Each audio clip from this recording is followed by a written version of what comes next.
வணக்கம். இன்றைய முக்கிய செய்திகள். புதுச்சேரியில் முன் விரோதம் காரணமாக 2 இளைஞர்களை 4 நபர்கள் கொண்ட கும்பல் சராமாரியாக தாக்கும் சிசிடிவி காட்சிகள் வெளியாகி பரபரப்பை ஏற்படுத்தியுள்ளது. புதுச்சேரி ரெயின்போ நகரில் காமாட்சி அம்மனுக்கு சொந்தமான பல கோடி ரூபாய் மதிப்பிலான இடத்தை கோவில் நிர்வாகத்திடம் ஒப்படைக்க நீதிமன்றம் உத்தரவிட்டதை தொடர்ந்து ஆக்கிரமிப்புகள் அகற்றும் பணி இன்று நடைபெற்றது.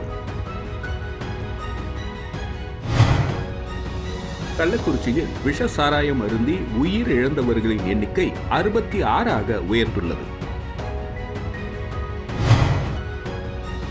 புதுச்சேரியில் ஆன்லைன் மோசடி கும்பல் கூறியதை நம்பி 13 நபர்கள் ரூபாய் 95.29 லட்சத்தை இழந்துள்ளது தொடர்பாக சைபர் கிரைம் போலீசார் விசாரணை நடத்தி வருகின்றனர்.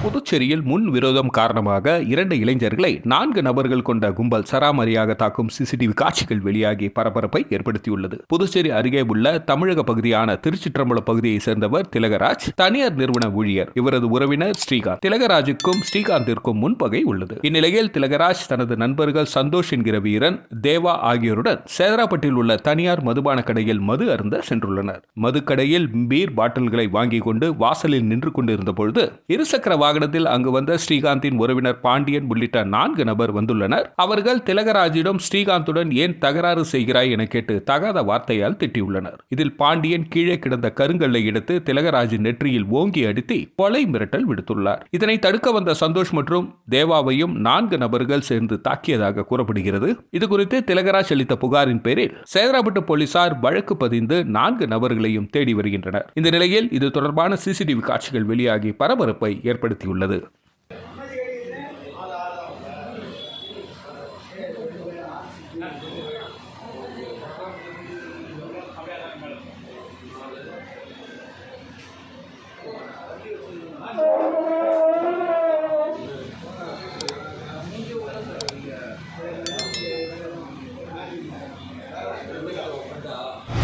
புதுச்சேரி ரெயின்போ நகரில் காமாட்சி அம்மனுக்கு சொந்தமான பல கோடி ரூபாய் மதிப்பிலான இடத்தை கோவில் நிர்வாகத்திடம் ஒப்படைக்க நீதிமன்றம் உத்தரவிட்டதை தொடர்ந்து ஆக்கிரமிப்புகள் அகற்றும் பணி இன்று நடைபெற்றது. காமாட்சி அம்மன் கோவிலுக்கு சொந்தமான நிலங்கள் புதுச்சேரியில் பல்வேறு பகுதிகளில் உள்ளன. இதனை பத்திரப்பதிவுத்துறை அதிகாரிகள் உதவியுடன் நில ஆக்கிரமிப்பு கும்பல் போலி பத்திரம் தயாரித்து விற்கும் முயற்சியில் ஈடுபடுவதாக குற்றச்சாட்டு எழுந்துள்ளது. இந்த நிலையில் காமராஜர் நகர் தொகுதிக்குட்பட்ட ரெயின்போ நகர் 7வது குறுக்கு தெருவில் பல கோடி ரூபாய் மதிப்பிலான கோவில் இடத்தை தனி நபர் ஒருவர் ஆக்கிரமிப்பு செய்தார். இது தொடர்பாக கோவில் நிர்வாகிகள் கடந்த 2018 ஆண்டு சென்னை உயர்நீதிமன்றத்தில் வழக்கு தொடர்ந்தனர். வழக்கை விசாரித்த நீதிபதி கோவில் நிர்வாகிகளிடம் நிலத்தை ஒப்படைக்க வேண்டும் என கடந்த 6 மாதத்திற்கு முன்பு அதிரடியாக தீர்ப்பளித்தது. இதனையடுத்து மாவட்ட ஆட்சியர் உத்தரவின் பேரில் சம்பந்தப்பட்ட இடத்தை கோவில் நிர்வாகிகள் ஜேசிபி இயந்திரம் மூலம் அகற்றும் பணியில் இன்று ஈடுபட்டனர். இதனிடையே ரூபாய் 50 கோடி மதிப்புள்ள கோவில் நிலத்தை காவல்துறை அதிகாரி ஒருவர் போலி பத்திரம் தயாரித்து விற்க முயற்சி செய்வதாக பாஜக மாநில முன்னாள் தலைவர் சாமிநாதன் குற்றம் சாட்டியது பரபரப்பை ஏற்படுத்தியுள்ளது. கள்ளக்குறிச்சியில் விஷ சாராயம் அருந்தி உயிர் இழந்தவர்களின் எண்ணிக்கை 66 உயர்ந்துள்ளது. கள்ளக்குறிச்சி விஷ சாராயம் குடித்து 100க்கும் மேற்பட்டவர்கள் உடல் நலம் பாதிக்கப்பட்டனர். இவர்கள் விழுப்புரம் முண்டியப்பாக்கம் மற்றும் ஜிப்மர் மருத்துவமனையில் அனுமதிக்கப்பட்டனர். இதில் புதுச்சேரி ஜிப்மர் மருத்துவமனையில் 19 நபர்கள் அனுமதிக்கப்பட்டு சிகிச்சை பெற்று வந்தனர். இதில் 7 நபர்கள் உயிரிழந்த நிலையில் 7 நபர்கள் சிகிச்சை முடிந்து வீடு திரும்பினர். மீதமுள்ள 5 நபர்கள் சிகிச்சை பெற்று வந்தனர். இந்த நிலையில் இன்று சிவராமன் என்பவர் சிகிச்சை பலனின்றி உயிரிழந்தார். இதனையடுத்து கள்ளக்குறிச்சியில் விஷ சாராயம் அருந்தி உயிர் இழந்தவர்களின் எண்ணிக்கை 66 உயர்ந்துள்ளது. ஜிப்மர் மருத்துவமனையில் மேலும் 4 நபர்கள் தீவிர சிகிச்சையில் அனுமதிக்கப்பட்டு சிகிச்சை பெற்று வருகின்றனர். புதுச்சேரியில் ஆன்லைன் மோசடி கும்பல் கூறியதை நம்பி 13 நபர்கள் ரூபாய் 95.29 லட்சத்தை இழந்துள்ளது தொடர்பாக சைபர் கிரைம் போலீசார் விசாரணை நடத்தி வருகின்றனர். புதுச்சேரி லாஸ்பேட்டை சேர்ந்த வெங்கடேசனுக்கு அவரது நண்பர் ஆன்லைன் முதலீடு செய்து அதிகம் சம்பாதிக்கலாம் என்று ஒரு வர்த்தக இணையதளத்தை பகிர்ந்துள்ளார். அதில் அவரும் பல பரிவர்த்தனைகளாக ரூபாய் 92 லட்சம் முதலீடு செய்துள்ளார். பிறகு சம்பாதித்த தொகையை எடுக்க முடியாமல் மோசடி கும்பலிடம் ஏமாந்துள்ளார். மேலும் பன்னித்திட்டை சேர்ந்த அஸ்வினி ரூபாய் 1.49 லட்சமும், காமராஜர் நகரை சேர்ந்த ஜெயந்த் ரூபாய் 25,000, அரியாங்குப்பத்தை சேர்ந்த இளம்பருதி ரூபாய் 10,000, கோரிமெட்டை சேர்ந்த இருதயராஜ் ரூபாய் 50,000 என பல்வேறு முறைகளில் இணைய வழி மோசடி கும்பலிடம் ஏமாந்துள்ளனர். மேற்கூறிய நபர்கள் ஒட்டுமொத்தமாக 13 நபர்கள் ஆன்லைன் மோசடி கும்பல் கூறியதை நம்பி ரூபாய் 95.29 லட்சத்தை இழந்துள்ளனர். இதுகுறித்து பாதிக்கப்பட்டவர்கள் சைபர் கிரைமில் புகார் அளித்துள்ளனர். அதன் பேரில் போலீசார் விசாரணை நடத்தி வருகின்றனர். புதுச்சேரியில் ரூபாய் 50 கோடி மதிப்பிலான கோவில் இடத்தை காவல்துறை அதிகாரி ஒருவர் போலி பட்டா தயாரித்து விற்க முயற்சி செய்வதாக பாஜக முன்னாள் மாநில தலைவர் சாமிநாதன் குற்றம் சாட்டியுள்ளார். புதுவை மாநில பாஜக முன்னாள் தலைவர் சாமிநாதன் விடுத்துள்ள அறிக்கையில், புதுச்சேரி மாநிலம் லாஸ்பேட்டை தொகுதி பெத்துசெட்டிப்பேட்டையில் உள்ள ஸ்ரீ சித்தி விநாயக ஸ்ரீ சிவசுப்பிரமணிய சுவாமி தேவஸ்தானத்திற்கு சொந்தமான சுமார் 1,50,000 சதுரடி பரப்பளவு கொண்ட கொல்லிமேடு மைதானம் கடந்த 50 ஆண்டுகளாக பலவிதமான பிரச்சனையுள் இடமாக இருந்து வருகிறது. இந்த கொல்லிமேடு மைதானத்தை சமீப காலமாக அரசியல் பிரமுகர்களின் துணையோடு மனைகளாக விற்பனை செய்வதற்கு நடவடிக்கை எடுத்து வருகிறார்கள். மேலும் அரியாங்குப்பத்தில் உள்ள ஒரு மிகப்பெரிய நில விற்பனையாளர் மூலம் முதல்வருக்கு பாதுகாப்பு அதிகாரியாக உள்ள ஒரு காவல் அதிகாரி கொல்லிமேடு மைதானத்தை போலி ஆவணங்கள் மூலம் பட்டா மற்றும் உரிமை மாற்றம் செய்து மனைகளாக பிரித்து விற்பனை செய்வதற்கு முயற்சி செய்து வருவதாக தகவல் உள்ளது. அப்படி அதிகாரிகள் தவறு செய்யும் பட்சத்தில் காமாட்சியம்மன் ஆலயத்திற்கு சொந்தமான சொத்தை பாதுகாக்க நீதிமன்றம் சென்றது போல் பொதுமக்கள் ஆதரவுடன் நீதிமன்றம் சென்று சம்பந்தப்பட்ட அதிகாரிகளுக்கு தண்டனை வாங்கி தரவும் தயங்க மாட்டேன் என குறிப்பிடப்பட்டுள்ளது. புதுச்சேரியில் மூளைக்காய்ச்சல் பரவாமல் தடுக்க நீர்நிலைகள், நீச்சல் குளங்களை சுகாதாரமான முறையில் பராமரிக்க வேண்டும் என சுகாதாரத்துறை அறிவுறுத்தியுள்ளது. புதுச்சேரி சுகாதாரத்துறை வெளியிட்டுள்ள செய்திக்குறிப்பில், கேரளத்தில் மூளைக்காய்ச்சல் நோயினால் 4 நபர்கள் உயிர் இழந்திருப்பதாக செய்திகள் வந்துள்ளன. மூளைக்காய்ச்சலுக்கு காரணம் அபீபா வகையை சார்ந்த நுண்ணுயிர் கிருமியாகும். தலைவலி, காய்ச்சல், குமட்டல், வாந்தி, கடினமான கழுத்து வலி, மனக்குழப்பம், பிரம்மைகள் போன்ற சிந்தனைகள் மற்றும் வலிப்பு போன்ற அறிகுறிகள் மூளை காய்ச்சலால் பாதிப்புக்குள்ளானோருக்கு ஏற்படும். ஆகவே மூளைக்காய்ச்சல் அறிகுறிகள் இருந்தால் அரசு ஆரம்ப சுகாதார நிலையம், அரசு பொது மருத்துவமனை மற்றும் அனைத்து அரசு மற்றும் தனியார் மருத்துவக் கல்லூரிகளில் சிகிச்சை பெறலாம் எனவும் தெரிவிக்கப்பட்டுள்ளது. மேலும் தேங்கி நிற்கும் மாசடைந்த அழுக்கு நீரில் குழந்தைகள் குளிக்கக்கூடாது எனவும், தேங்கி நிற்கும் நீர்நிலைகள், குளங்கள், ஏரிகள் ஆகியவற்றின் சுற்றுச்சூழல் சுகாதாரமாக உள்ளதா என்பதை உறுதிப்படுத்த வேண்டும் எனவும், பொது சுகாதார வழிகாட்டுதல் படி நீச்சல் குளத்தின் சுகாதாரமும் உறுதிப்படுத்த வேண்டும். தனியார் அல்லது உள்ளாட்சி அமைப்புகளுக்கு சொந்தமான நீச்சல் குளங்களில் போதுமான குளோரினேஷன் செய்யப்பட வேண்டும் எனவும், குளோரின் அளவை சம்பந்தப்பட்ட நகராட்சி சுகாதார அதிகாரிகள் உறுதி செய்ய வேண்டும் எனவும் பல்வேறு வழிமுறைகளை சுகாதாரத்துறை அறிவுறுத்தியுள்ளது. புதுச்சேரி நகராட்சி ஊழியர்களுக்கு 7வது ஊதியக்குழு சம்பள உயர்வு மற்றும் நிலுவைத் தொகையினை உடனடியாக வழங்கிட வலியுறுத்தி ஐஎன்டியூசி தொழிற்சங்கத்தினர் உழவர்கரை நகராட்சி அலுவலகம் முன்பு கண்டன ஆர்ப்பாட்டத்தில் ஈடுபட்டனர். புதுச்சேரியில் நகராட்சி ஊழியர்களுக்கு 7வது ஊதியக்குழு சம்பள உயர்வு மற்றும் நிலுவைத் தொகைகளை உடனடியாக வழங்க வேண்டும் என்பதனை வலியுறுத்தி, மேலும் காலியாக உள்ள பணியிடங்களை நிரப்பிட வேண்டும், அலுவலக பணிகளுக்கு நகராட்சி ஊழியர்களை நியமனம் செய்வதை கைவிட வேண்டும் உட்பட 10 அம்ச கோரிக்கைகளை வலியுறுத்தி உழவர்கரை ஐஎன்டியூசி நகராட்சி ஊழியர் நலச்சங்கம் சார்பில் கண்டன ஆர்ப்பாட்டமானது உழவர்கரை நகராட்சி அலுவலகம் முன்பு நடைபெற்றது. சங்க பொதுச் செயலாளர் சொக்கலிங்கம் தலைமையில் நடைபெற்ற கண்டன ஆர்ப்பாட்டத்தில் நகராட்சி ஊழியர்கள் திரளாக கலந்து கொண்டு கோரிக்கைகளை வலியுறுத்தி கண்டன கோஷங்களை எழுப்பினார்கள். புதுச்சேரியில் அரசு நிதி உதவி பெறும் 35 பள்ளிகளுக்கு 21.16 கோடி ரூபாயை புதுச்சேரி அரசு விடுவித்துள்ளது. புதுச்சேரி மாநிலத்தில் புதுச்சேரி, காரைக்கால், மாகி, ஏனாம் என 4 பிராந்தியங்களிலும் அரசு நிதி உதவி பெறும் 35 தனியார் பள்ளிகள் செயல்பட்டு வருகின்றன. இந்த பள்ளிகளில் பணியாற்றும் ஆசிரியர், ஊழியர்களுக்கு அரசு சம்பளம் வழங்குகிறது. இருப்பினும் இதற்கான செலவின தொகையில் 95% அரசு ஏற்றுக்கொள்ளும், மீதமுள்ள 5% அரசு நிதி உதவி பெறும் பள்ளிகள் ஏற்க வேண்டும். இவர்களுக்கான சம்பள தொகையை அரசு அவ்வப்போது விடுவித்து வருகிறது. அதன்படி கடந்த மார்ச் மாதம் முதல் ஜூன் மாதம் வரையிலான சம்பளம், பென்ஷன் தொகைக்கு 21,16,52,000 ரூபாயை புதுச்சேரி அரசு பள்ளி கல்வித்துறை வாயிலாக விடுவித்துள்ளது. இதன் மூலம் ஆசிரியர்கள், ஊழியர்களுக்கு சம்பளம், ஓய்வூதிய பலன்கள் வழங்கப்பட உள்ளது. இந்த நிதியில் 2024-25 ஆண்டிற்கான ஊழியர்களின் தொழில் வரியை பிடித்து செய்து உள்ளாட்சி அமைப்புகளுக்கு செலுத்துமாறு கல்வித்துறை அறிவுறுத்தியுள்ளது. புதுச்சேரி அரசு பொதுப்பணித்துறை மூலம் உருளையம்பேட்டை தொகுதியில் நடைபெற வேண்டிய பணிகள் தொடர்பாக பொதுப்பணித்துறை அதிகாரிகளுடன் தொகுதி எம்எல்ஏ நேரு ஆலோசனை மேற்கொண்டார். புதுச்சேரி அரசு பொதுத்துறை மூலம் உருளையம்பேட்டை தொகுதிக்குட்பட்ட பகுதிகளில் நடைபெற வேண்டிய பணிகள் தொடர்பாக பொதுப்பணித்துறை அதிகாரிகளுடன் தொகுதி எம்எல்ஏ நேரு தலைமையில் ஆலோசனை கூட்டம் நடைபெற்றது. இக்கூட்டத்தில் தொகுதியில் மேற்கொள்ளப்படும் சிமெண்ட் சாலை அமைக்கும் பணி மற்றும் இருபுற வாய்க்கால் அமைத்தல் போன்ற பணிகள் குறித்து விரிவாக ஆலோசிக்கப்பட்டது. இந்த கூட்டத்தில் செயற்பொறியாளர் ராஜா கிருஷ்ணன், உதவி பொறியாளர்கள் பார்த்தசாரதி, பன்னீர்செல்வம் மற்றும் அரசு அதிகாரிகள் பலர் உடனிருந்தனர்.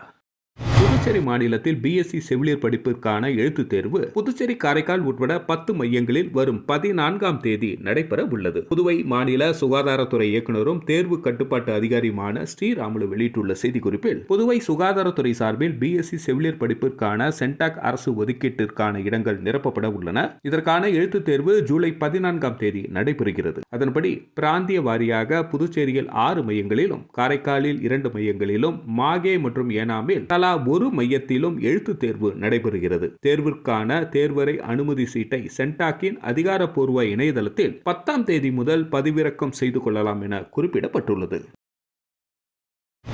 புதுச்சேரியில் அரசு பணியின் பொழுது உயிரிழந்தவர்களின் வாரிசுதாரர்களுக்கு கருணை அடிப்படையில் பணி வழங்க வலியுறுத்தி வாரிசுதாரர் சங்கத்தினர் உள்ளாட்சித்துறை முன்பு கண்டன ஆர்ப்பாட்டத்தில் ஈடுபட்டனர். புதுச்சேரி நகராட்சி மற்றும் கொம்யூன் பஞ்சாயத்துகளில் பணியின் பொழுது இறந்து போன மற்றும் மருத்துவ ஓய்வு பெற்ற ஊழியர்களின் வாரிசுதாரர்கள் சுமார் 177 நபர்கள் கருணை அடிப்படையில் பணி வழங்க வேண்டும் எனவும் கடந்த 20 ஆண்டுகளுக்கு மேலாக கோரிக்கை வைத்து பல்வேறு போராட்டங்களில் ஈடுபட்டு வருகின்றனர். ஆனால் புதுவை அரசு செவி சாய்க்காமல் காலம் கடத்தி வருவதாக குற்றம் சாட்டு எழுந்துள்ளது. புதுவை அரசின் செயல்பாடுகளை கண்டித்தும் பணி வழங்க வலியுறுத்தியும் உள்ளாட்சித்துறை அலுவலகம் முன்பு வாரிசுதாரர்கள் நலச்சங்கம் சார்பில் கண்டன ஆர்ப்பாட்டம் இன்று நடைபெற்றது. இதில் வாரிசுதாரர்கள் சங்கத்தினர் சுமார் 100க்கும் மேற்பட்டோர் கலந்து கொண்டு அதிகாரிகளை கண்டித்தும் புதுவை அரசை கண்டித்தும் கண்டன கோஷங்களை எழுப்பினார்கள்.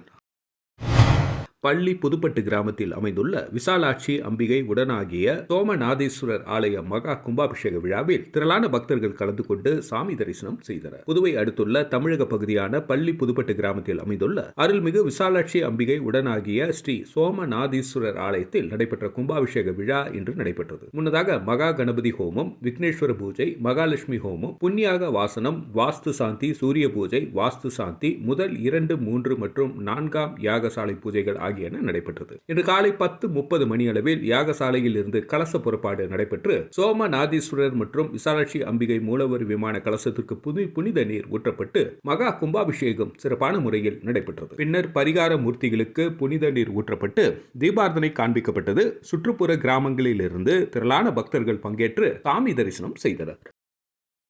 காமராஜர் நகர் தொகுதிக்குட்பட்ட சுதந்திர பொன்விழா நகரில் நாடாளுமன்ற உறுப்பினர் நிதியிலிருந்து ரூபாய் 25 லட்சம் செலவில் சாலை அமைக்கும் பணியினை வைத்திலிங்கம் எம்பி ஆய்வு செய்தார். புதுச்சேரி நாடாளுமன்ற உறுப்பினர் தொகுதி நிதியிலிருந்து ரூபாய் 25 லட்சம் மதிப்பில் காமராஜர் நகர் தொகுதிக்குட்பட்ட சுதந்திர பொன்விழா நகரில் சாலை அமைக்கும் பணி தொடங்கி நடைபெற்று வருகிறது. இந்த நிலையில் இதனை நேரில் சென்று ஆய்வு செய்த வைத்திலிங்கம் எம்பி விரைந்து பணிகளை முடிக்குமாறும் சாலைகளை தரமானதாக அமைக்குமாறும் அதிகாரிகளிடம் வலியுறுத்தினார். இந்த ஆய்வின் பொழுது காங்கிரஸ் கட்சியின் மாநில சிறப்பழைப்பாளர் வினோத், பொதுப்பணித்துறை அதிகாரிகள் உட்பட அப்பகுதி மக்கள் உடனிருந்தனர்.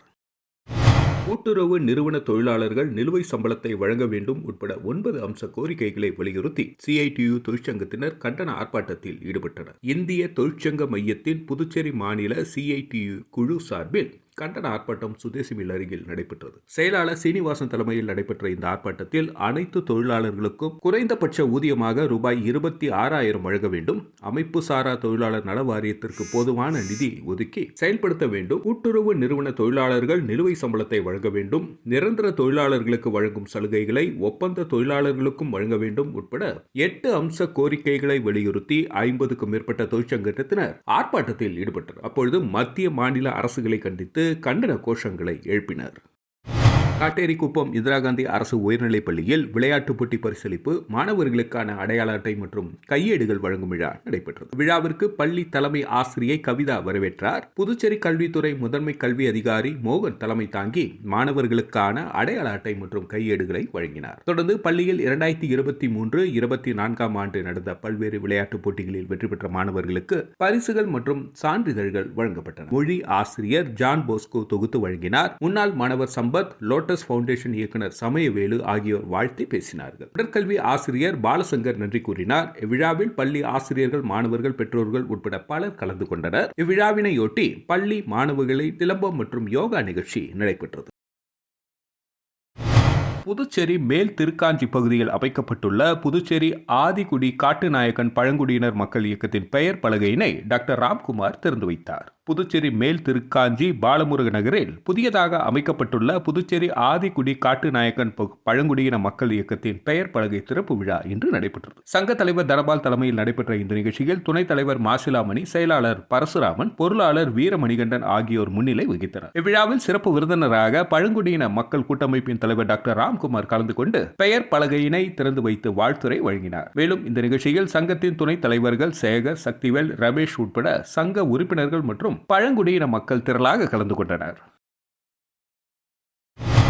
புதுச்சேரி அடுத்த திருச்சிற்றம்பலம் பகுதியில் அமைந்துள்ள ஸ்ரீதேவி பூதேவி சமேத ஸ்ரீனிவாச பெருமாள் திருக்கோவில் அஷ்டபந்தன மகா சம்ரோஷணத்தை முன்னிட்டு முதற்காலம், இரண்டாம் காலம் ஹோம பூஜை நடைபெற்றது. புதுச்சேரி திருச்சிற்றம்பலம் ராமானுஜர் நகரில் அமைந்துள்ளது ஸ்ரீதேவி பூதேவி சமேத ஸ்ரீனிவாச பெருமாள் திருக்கோவில். இந்த திருக்கோவிலின் ஜீர்ணோத்தரண அஷ்டபந்தன மகா சம்ரோஷணத்தை 12ஆம் தேதி காலை நடைபெறுவதையொட்டி இன்று காலை அனுச்சை, ரக்ஷபந்திரம், தீர்த்தங்கள் எடுத்து வருதல், கும்பஸ்தானம் மற்றும் முதற்கால ஹோமத்துடன் தொடங்கியது. தொடர்ந்து யாகசாலையில் வைக்கப்பட்ட பெருமாளுக்கு சதுஸ்தான பூஜை, பூர்ணாஹதி சாற்று முறை நடைபெற்று தீபாரதனை காட்டப்பட்டது. தொடர்ந்து பட்டாச்சாரியர் வேத மந்திரங்கள் ஓத திவ்ய பிரபந்த சேவை செய்யப்பட்டு மாலை 2ஆம் கால பூஜை நடைபெற்றது. தொடர்ந்து 12ஆம் தேதி கலசங்கள் ஊர்வலமாக எடுத்து வரப்பட்டு புனித நீர் ஊற்றப்பட்டு அஷ்டபந்தன மகா சம்ரக்ஷணம் நடைபெற உள்ளது. தொடர்ந்து அன்று இரவு திருக்கல்யாண வைபவம் நடைபெறுகின்றது. இதற்கான ஏற்பாடுகளை கோவில் நிர்வாகத்தினர் சிறப்பாக செய்து வருகின்றனர். புதுச்சேரியில் முன் விரோதம் காரணமாக 2 இளைஞர்களை 4 நபர்கள் கொண்ட கும்பல் சராமாரியாக தாக்கும் சிசிடிவி காட்சிகள் வெளியாகி பரபரப்பை ஏற்படுத்தியுள்ளது. புதுச்சேரி ரெயின்போ நகரில் காமாட்சி அம்மனுக்கு சொந்தமான பல கோடி ரூபாய் மதிப்பிலான இடத்தை கோவில் நிர்வாகத்திடம் ஒப்படைக்க நீதிமன்றம் உத்தரவிட்டதை தொடர்ந்து ஆக்கிரமிப்புகள் அகற்றும் பணி இன்று நடைபெற்றது. கள்ளக்குறிச்சியில் விஷ சாராயம் அருந்தி உயிர் இழந்தவர்களின் எண்ணிக்கை 66ஆக உயர்ந்துள்ளது. புதுச்சேரியில் ஆன்லைன் மோசடி கும்பல் கூறியதை நம்பி 13 நபர்கள் ரூபாய் 95.29 லட்சத்தை இழந்துள்ளது தொடர்பாக சைபர் கிரைம் போலீசார் விசாரணை நடத்தி வருகின்றனர். இத்துடன் செய்திகள் நிறைவடைகிறது. நன்றி, வணக்கம். செய்திகளை உடனுக்குடன் தெரிந்து கொள்ள கிரியேட்டிவ் மீடியா யூடியூப் சேனலை சப்ஸ்கிரைப் செய்து கொள்ளுங்கள்.